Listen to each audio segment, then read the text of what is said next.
حج کا بنیادی مقصد رضا الہی کا حصول ہے۔ حج کا دوسرا مقصد جس کے لیے حج کیا جاتا ہے، ہمیں ہمارے ماضی سے جوڑا گیا ہے۔ دیکھیے، حج کے جتنے بھی مناسک ہیں، اراکین ہیں، اور جو بھی حج کے امور ہیں، ان کو دیکھیے، اس کا تعلق ماضی سے ہے۔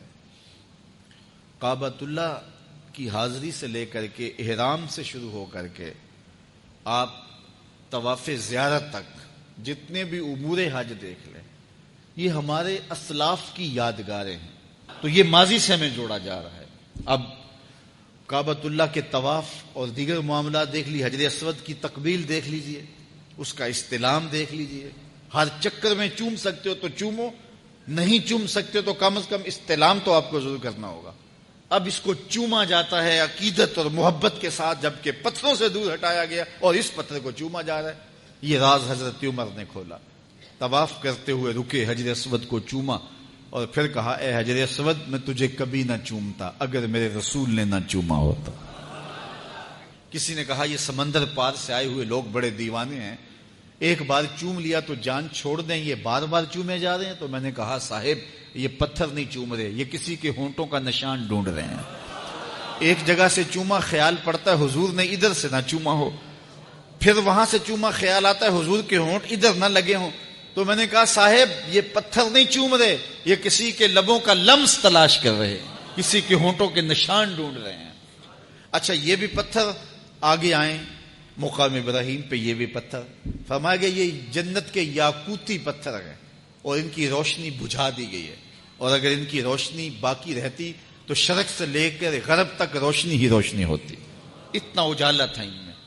اور یہ حجر اسود کے بارے میں روایت ہے کہ اس کو قیامت کے دن 2 ہونٹ اور زبان دی جائے گی، جس نے چوما قیامت کے دن رب سے اس کی بخشش کی سفارش کرے گا، اس کی شفاعت کرے گا۔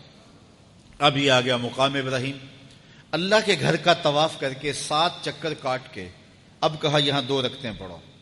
یا اللہ، تیرے گھر کا طواف ہو گیا، اب کسر تو کوئی نہیں رہ گئی۔ کہا، نہیں، اگر محبت کی بولی جانتے ہو تو اپنے ڈیرے سے یار کا ڈیرا اچھا لگتا ہے، اتنی دیر تک تمہارا طواف نہیں مانوں گا جب تک وہاں پیشانی نہیں رگڑو گے جہاں میرے یار کے قدم آئے ہیں۔ اب وہاں 2 رکعت پڑھنی ہوتی ہے یہ بھی پتھر ہے، وہ بھی پتھر۔ یہاں خلیل اللہ کے قدم لگے تو کہا 2 رکعتیں یہاں بھی تم نے پڑھنی ہوگی، پیشانی یہاں بھی رگڑنی ہوگی۔ اب اس سے پیچھے آئیں گے تو چاہے زمزم ہے، مائے زمزم کو پینا شفا بھی ہے، دوا بھی ہے، غذا بھی ہے، بلکہ فرمایا مائے زمزم کو دیکھنا بھی عبادت ہے۔ مائے زمزم ایسا پانی ہے کہ جس نیت سے پیو وہ نیت پوری ہوگی، بیماری ہے شفا ہوگی، مرض ہے دور ہوگی، دکھ ہے ختم ہوگا، گناہ ہے مٹ جائیں گے۔ علم نافع کی نیت کرو، رزق واسع کی نیت کرو، صحت تندرستی کی نیت کرو۔ اب یہ پانی کون سا پانی ہے؟ جس نے ایک پیغمبر کے قدم چومے ہیں، حضرت خلیل اللہ کی ایڑیوں سے پھوٹا ہے۔ اچھا، ہر پانی بیٹھ کے پئیں، لیکن اس پانی کا پروٹوکول ہے، اعزاز ہے کہ اس کو کھڑے ہو کے پئیں۔ تو یہ بھی ایک نسبت تھی جس کا احترام اور ماضی سے جوڑنے کا ہمیں اہتمام کیا گیا۔ اب آگے چلے جائیے، صفا و مروہ، یہ بھی یادداشتیں حضرت ہاجرہ بھاگی ہیں نا، دوڑی ہیں یہاں، تو اللہ نے اس یادگار کو قائم کر دیا۔ پورا حج دیکھ لیں، آپ کو ایسا ہی ملے گا، پورا حج ایسا ملے گا۔ اب صفا سے مروہ، مروہ سے صفا، صفا سے مروہ، بچے بھی دوڑ رہے ہیں، بوڑھے بھی دوڑ رہے ہیں، جوان بھی دوڑ رہے ہیں۔ سیدہ ہاجرہ تو پانی کے لیے دوڑی تھی، حاجی کی بغل میں پانی کی بوتل ہوتی ہے، پھر بھی دوڑ رہا ہے، جگہ جگہ پانی کے کولر نصب ہیں، پھر بھی دوڑ رہا ہے۔ مالک کیا رنگ ہیں تیری قدرتوں کے، یہ دوڑنا بھی کوئی عبادت ہے؟